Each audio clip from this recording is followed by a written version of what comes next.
नमस्कार मंडळी. तर आज चला काहीतरी वेगळं बनवूया. तर गावरान पद्धतीने मी कुळथाचं पीठ बनवते. जे कोकणी आहेत त्यांना माहिती आहे. तर हे पीठ ना माझ्या पप्पांनी गावावरून आणलं होतं. तुम्हाला नॉर्मली मसाल्याच्या दुकानात वगैरे मिळू शकतं.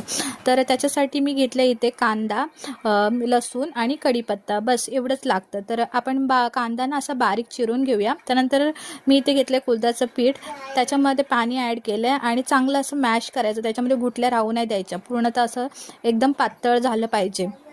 त्यानंतर ना आपण इकडे कढई ठेवायची. कढईमध्ये नॉर्मली राई जिरं ॲड करायचं आणि त्याच्यात कढीपत्ता, मग लसूण ॲड करायची, कांदा ॲड करायचा आणि लालसर होईपर्यंत भाजून घ्यायचा. इथे मी घरगुती मसाला यूज केला आहे, किचन किंग मसाला ॲड केला आहे आणि लसूण. असं हे झाल्यानंतर त्याच्यामध्ये ॲड करायचं आहे पीठ आणि हे असं आपलं पिठलं रेडी झालं आहे. तर ते तुम्ही गरमागरम भाताबरोबर किंवा भाकरीबरोबर खाऊ शकता.